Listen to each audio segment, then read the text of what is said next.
Welcome to Our Girl Relationships. We talk about the problems people face in their day to day lives. Let's start with the video. So, I know the title makes it very clear that my dad was a cheating a hole, but don't judge a book by its cover. I was struggling for 14 years to accept a version of the truth, but it wasn't as simple as I thought, and now I have no idea who to trust or what to think of everything. That's why I'm posting my story in this subreddit. I'm too young to understand relationships and their complications and would like the opinion of the users of this subreddit. When I was young, I always used to think that nothing could break my parents apart. My parents were the most perfect parents out there, and we are the happiest family. But even after thinking that, I would catch them fighting sometimes. They would be arguing in the kitchen after I'd gone to bed or would sometimes come talk to me separately. But every time that happened, I would be extra happy because that meant the upcoming weekend would include extra trips to the amusement park and I'll get to eat whatever I want and play games. Now that I've grown up, it's easy to realize that it was all because they felt guilty for exposing me to those arguments. I was about 7 when the first time I saw my mom and dad get violent with each other. They were so mad at each other that they didn't even notice me walking into the living room. My mom was throwing things at my dad and was crying while my dad was breaking stuff around the house. I had never been so scared in my life as I was that day. I hid behind the sofa and started crying. I heard my mom ask dad about some other women, and she was asking why he did it. She was asking him what would happen to me and was continuing to throw things. When she collapsed on the sofa, a while later, she heard my sobs and realized I was there. She was horrified to see me there. She started apologizing to me for some reason and took me to my room. She stayed with me all night and just kept apologizing until I fell asleep. Next morning, nobody mentioned anything and things were going about just as any other morning. But I did notice my dad was missing. When I asked my mom where dad was, she told me that dad had gone away for a while and I won't be able to meet him for a while. I just quietly accepted whatever she said because I didn't want her to get upset like the night before. As I grew up and she kept running out of excuses, she finally told me that dad had left to live with another woman and I won't ever see him again. I didn't know what I could do in that situation and had no choice but to accept that fact. Now, 14 years later, last month, my dad suddenly texted me on Facebook. His text said that he was my dad. Of course, I knew it was him without him mentioning it. I had been keeping a tab on him for a few years now. Many times I tried to just get some answers by meeting him, but every time I lost my nerve. His text continued to talk about how he wants to see me and catch up. Right. Catch up, just so casually with a child he walked out on all these years ago. But I was really curious about what he had to say. I also had a lot of questions since my mom refused to talk about him. I wanted to know why he didn't at least stay in contact with me after his divorce. Why didn't he try to have a relationship with his son, even if he couldn't have a relationship with my mom? I ignored the text for about a week as I was deciding if I really want to hear him out. For all I knew, he was an a-hole who cheated on Mom and left us to go live with another woman. But something pushed me to meet him at least once. If nothing else, at least I'll be able to close this chapter forever. So I sent him a text on Messenger asking him to meet me at a cafe near my college campus. His reply was pretty fast and we decided to meet that weekend. I didn't know what to expect, but the things he told me was something I wouldn't have thought in a million years. When we finally met, he looked very awkward. He was looking at me strangely until I asked him what's wrong. He told me I resemble his young self awfully a lot. That made me extremely angry and I was about to leave, thinking it was a bad idea to meet him. But he told me to just calm down because he isn't really the man I think he is. I told him if he means that he isn't a man who cheated on his wife and left his 7-year-old son to grow up without a father, then he'd have a hard time convincing me. He said that he realizes how things looked from my perspective, but not everything is as simple as I thought. He told me that he didn't leave him willingly, but that my mom kicked him out of the house. He told me that even after he left, he tried contacting me, but my mom fought for custody and was able to get sole custody. He wasn't legally allowed to meet me until I was an adult. I told him I don't believe in a cheater. He just laughed, saying that he isn't the only one who cheated. The relationship he had with my mother was doomed from the beginning because within a year of their marriage, my mom had an affair. But it wasn't a long one, and it ended before he could confront her. He was going to divorce her then, but she became pregnant with me before that could happen, and he decided to stick it out for me. But years down the line, he met someone he fell in love with, and when he told my mom, they had a huge argument. My mom was so furious that it was clear she wouldn't agree to be mutually separated. The result was that I had to grow up without a father. He told me all these things and expected me to do what? Suddenly accept him as part of my life? I was so confused and shocked that I just left the cafe without saying much. I haven't been able to bring myself to ask my mother the truth. My whole life I believed my father was the real a-hole here. But now that he's told me these things, what does it make him? Not an a-hole? What about my mom? I'm extremely confused right now and don't know what I'm going to do. I'll leave an update once I decide to do something. For a whole month after meeting my father, I wasn't able to focus on anything.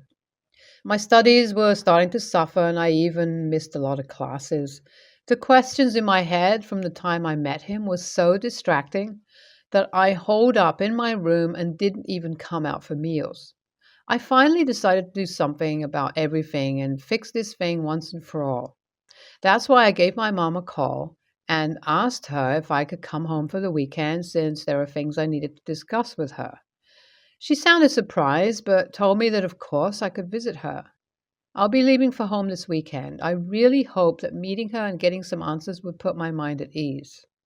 I finally met my mom, the person who raised me and cared for me all these years, and here I was visiting her to ask her if she's the one responsible for all the issues I had in my life. I loved her so much that I didn't want to put her in such a difficult spot, but I had to get the truth one way or the other. So I finally gathered all my courage and brought up Dad in the middle of our conversation. She instantly flinched and sat up straight. Her expression was clearly saying that the topic wasn't a welcomed one, but I had no choice other than pushing through. I told her that I met Dad last month, and he told me a lot of things that didn't sound right. I told her that he said she was the one who stopped him from seeing me and didn't allow him to contact me in any way. I asked her whether this was the truth because I had grown up believing Dad was a cheater and an a-hole who left me and my mom on his own accord, and if for some reason it turns out I've been blaming him for something he wasn't even responsible for, I don't think I'll be able to handle it. I told her that I actually found Dad on social media a long while ago, but never contacted him for her sake, and if it turns out she lied to me all these years, I won't be able to control myself and might do something I'll regret. I desperately wanted her to deny everything my dad had told me, but she was just quiet. She stayed silent for a long while, and when it seemed like she wouldn't say anything, I just said one last thing to her. I told her that I'm an adult now, and that man is my father. It's my right to know about him. I asked her to just talk about him once and answer my questions because my situation is so worse that it's affecting my studies. She finally replied to me. She said that everything my dad had told me was true. I couldn't believe her. All this while I blamed him for neglecting me when it was my mom who stopped me from having a relationship with my father. I was getting very angry, and that's why all I said to her was that I don't blame her for hating my father or for not wanting a man who hurt her to be in her life, but I do blame her for not being able to put aside her feelings so that her son could have a fatherly relationship. All that managed to do was give me a strained relation with both my parents now. I went into my room after that and the next day came back to my college. I don't think I'll be ready to confront my feelings anytime soon. But for now, all I can do is just accept the truth and try to separate my past with my present and future. NTA. Often it's seen that parents make the wrong decision for their child. All I'm going to say here is that your mother did the best she could while taking care of herself too. So it's better to try and understand her perspective too. NAH. I don't think anybody is an a-hole here. Things don't always work out the way we want, and relationships are delicate, complicated things. It's better to not think too much about the past and decide what you want to do in the future. I'm a 23-year-old female, and my sister-in-law, 23, is having a baby a few days after my school lets out for a 6-week break. A few months ago, I agreed to help watch her toddler while she's having the baby, with the help of my mother, who helped with sister-in-law's first child, and youngest sibling, who first child absolutely adores. Last month, I went to see my OB and was told the best solution to a medical condition that has caused me immense pain for a decade now, think being bedridden for 3+ days each month, and then in slightly less pain for another week, is a hysterectomy. I will likely have to have the full 6 to 8 in abdominal incision, which takes at minimum 4 weeks to heal, but usually takes a full 6 weeks. Also, I won't be able to drive until I'm healed, and school is an hour commute each way. I can zoom into class, but can't make up work, which has required hours for me to graduate.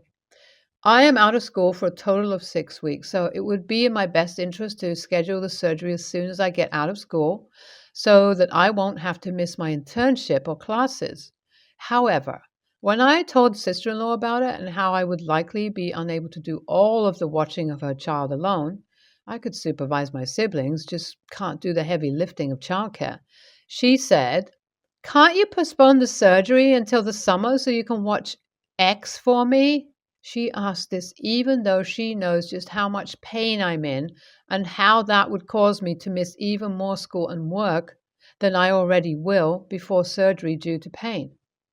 Two key factors in this where I might be TA. First, I have a degree in child development, and she raises her child according to the parenting models I exposed her to during my degree, so she doesn't have to worry about how I discipline him when he has tantrums. Second, she doesn't have the best relationship with my mother and is worried that my mom won't discipline him the way sister-in-law and I do. My youngest sibling will do as sister-in-law instructs and has much more hands-on childcare experience than I do. More background information that has recently added to my upset with sister-in-law. She proceeded to mock me and belittle me in front of my family for how I changed her child's diaper. First diaper I've ever changed, BTW, which I modeled directly after how she had put on his previous diaper, and went on a rant about all the childcare I'd need to know to watch her child for 3 days. Keep in mind that I won't be having kids and won't be living near her kids after this year, so I won't ever need to know this information again. So long story short, WIBTA if I went ahead with my surgery as planned instead of postponing it for 6 months to watch sister-in-law's kid while she has her second child? NTA, no. Her kids, her responsibilities, her uterus, her timing doesn't necessitate an emergency on yours. You need to put your needs and care first, and they're legitimate. She can go kick rocks. NTA, your surgery cannot be scheduled at a later date due to school and work concerns. No one should ever tell you that you need to force yourself to live in pain for their convenience. Adding that she mocked your ability to even babysit a child, you're definitely NTA in this situation. You made the commitment before you knew you needed surgery. She has other people that can help her out. Even if they aren't her first choice, there are also babysitters she could call and screen before she gives birth. Don't feel guilty and go have your surgery. NTA, her child isn't your responsibility. It sounds like you have already gone very much out of your way and above and beyond what a normal aunt would do in helping raise their sister-in-law's kid, because normally it would be practically nothing. Yes, get the surgery you need and take care of your health. Your mother and sibling can take care of the kid if they want to. It's also not their responsibility. My boyfriend, 30, male, and I, 26, female, have been together for 5 years and we have a baby together, 2, female. He also has 2 daughters from a previous relationship, 8 and 6. His daughters are living with their mom most of the time and come to visit once in a while, mostly due to his working schedule, not fitting with school hours, and not living in the same town, 1.5 hours distance. The girls also like their mom better because they often ask to go back after half a week with us. We do have a better living situation, bigger house, they live in an apartment, more money, etc. While their mom is not a very bad mom, she does miss a little authority on the kids as they always do what they want and never get punished. Clearly lack to show them some good manners and how to live in society, etc. But they never miss anything, whether it's love, food, clothes, school supplies, etc. My boyfriend and his ex do not have a good relationship, and he has been talking about taking the custody. Would obviously have to go through court because she would never agree to it. Now at home, he is a good father, but I do 90% of our home chores and baby related care. He works more than me, so it's okay. Also, he didn't want other kids, but agreed to have one with me because he knew what I wanted right away and that it would be a deal breaker if he didn't want any more. So I'm the primary caregiver. He likes to have time for himself on his days off to relax, aka not doing anything or going out to his friend's house. I explained to him that while I'm okay doing almost all the baby chores, that if his kids were to come live with us, that I would not be the primary caregiver to all kids for two reasons. One, his kids don't like me very much, and two, three kids is too much for me, and I know my limits, and it's even harder raising kids that are not yours. Well, for me it is. He would have to help me with everything and make it 50-50, or I won't agree to it. He clearly didn't like my response and told me it was not okay for me to do it for my kid and not wanting to do it for his.